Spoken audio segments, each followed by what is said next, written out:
Estamos aqui em Singapura, um dos quatro clubes asiáticos, uma história fenomenal, pujante, nos últimos 50 anos, e vamos falar um pouco rapidamente da história desse país e as relações de trabalho, que é o nosso foco dessa nossa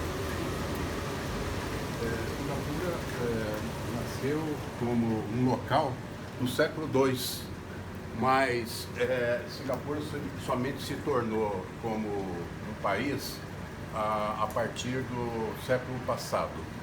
Em 1851 passou a ser uma colônia da Inglaterra.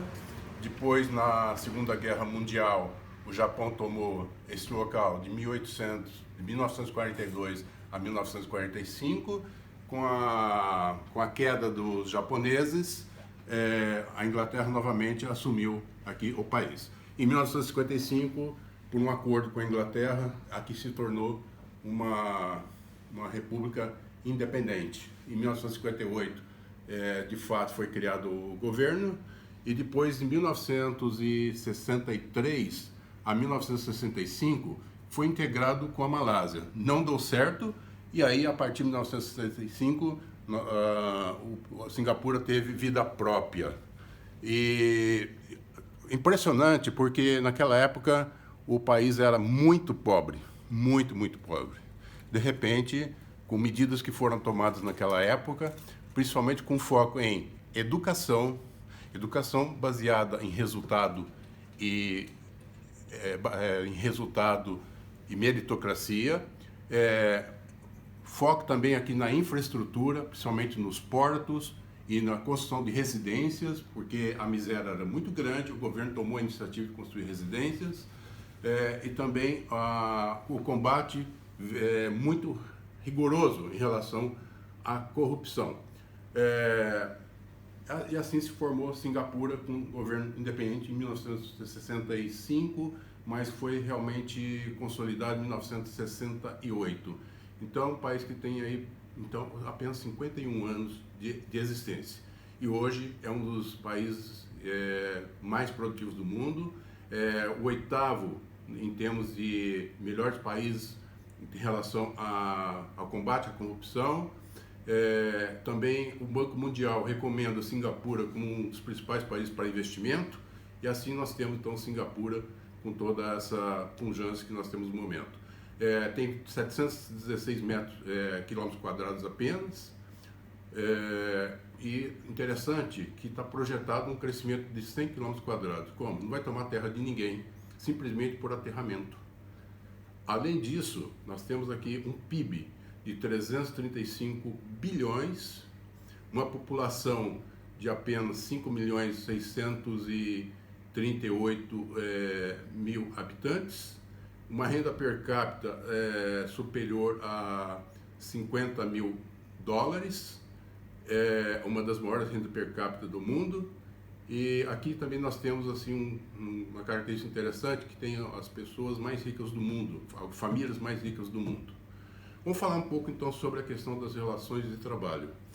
A base aqui, existe uma lei básica do direito do empregado. Só que essa lei básica, ela alcança apenas aqueles que ganham até 2 mil dólares, porque a moeda aqui é dólar, dólar de Singapura. 2 mil dólares corresponde, do dinheiro daqui, corresponde a um pouco mais de 6 mil reais e um pouco menos de 1.500 dólares americanos. Para quem tem salário acima de 2 mil dólares de Singapura, essa lei básica não abrange, porque pega os cargos de chefias, cargos de gerentes, executivos e também de especialistas. Então, o objetivo dessa lei é proteger aqueles que ganham menos. E como é que funciona esse contrato de trabalho? É um contrato de trabalho padrão com base na lei, e para quem ganha acima disso, o contrato é livre. As partes estabelecem as condições. As partes sentam e fazem um contrato que não tem uma forma definida. Cada um negocia da forma, logicamente, que acaba tendo um padrão. O que é dado ênfase aqui? Por exemplo, a jornada de trabalho 44 horas, um descanso semanal de um dia, a jornada de trabalho não pode ultrapassar nunca 12 horas, exceto em casos excepcionalíssimos. Nós temos férias aqui que varia de 7 a 14 dias. Por que de 7 a 14 dias? Começa com 7 e para cada ano acrescenta um dia até chegar a 14 dias. Mas na prática, mesmo não tendo tempo suficiente, as empresas acabam praticando 14 dias de férias.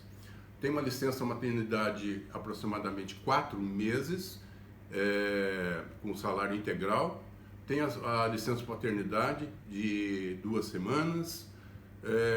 Nós temos também aqui uma proteção, não existe o 13º na lei, mas na prática aqui se tem o 13º. Como aconteceu no Brasil, que o 13º nosso é de 1960 e alguma coisa, e antes já se pagava o 13º. É uso e costume pagar o 13º.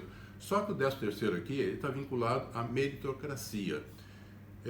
Aqui o empregado ele pode ganhar de 2 a 3 salários no ano, e os cargos mais altos até 50% do salário anual. Porque aqui realmente funciona a meritocracia. Todos são avaliados e vale também no serviço público. Por isso que o serviço público aqui é considerado o mais eficiente do mundo. Porque aqui o servidor público, ele ganha o seu bônus com base no PIB e com base também na avaliação pessoal que ele tem. É muito interessante esse sistema do serviço público. Aqui vale, por exemplo, aqui em Singapura, eles recrutam os jovens de 18 a 20 anos nas escolas, e aqueles que se destacam vão fazer as melhores universidades no exterior. É pago pelo governo, pelas empresas. E por quê? É fortalecimento do serviço público. As empresas aqui têm a participação do governo. O governo funciona como se fosse uma McKinsey, é uma consultoria. Porque o governo tem uma participação nas empresas, um percentual da participação, só que ele não funciona como uma consultoria opinativa. Ele funciona como uma consultoria e também, vamos dizer que é uma intervenção, porque acaba tomando decisão junto com os dirigentes da empresa, os rumos da empresa. O objetivo é dar uma base sólida para que as empresas continuem crescendo. Nós temos 2 fundos soberanos aqui, dois dos maiores do mundo. E tanto que nós temos no Brasil já um escritório de um dos fundos soberanos aqui de Singapura. Realmente, a questão aqui financeira é uma das mais fortes do mundo. É o quarto país com maior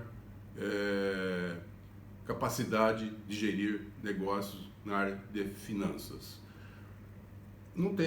Aqui não tem sindicato. Ou melhor, o que tem é praticamente inexistente e tem o domínio do Estado. Aqui realmente tudo é dirigido pelo Estado. Mais um detalhe importante, 80%, quase 80% dos imóveis aqui são do governo. Por que aconteceu isso?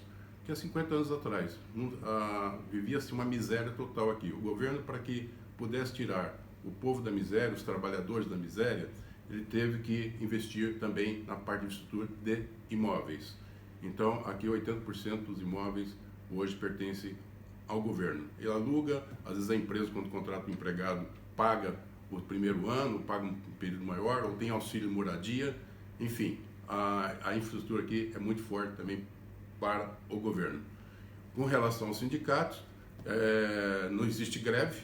A última greve que se tem notícia, conversando ontem com uma pessoa residente daqui, foi em 1980, foi de uma greve dos pilotos, mas essa greve foi rapidamente encerrada com a intervenção do próprio presidente, porque entendeu que era inoportuno e que o país não podia ter a sua imagem arranhada perante terceiros e que realmente a solução não poderia ser feita daquela forma.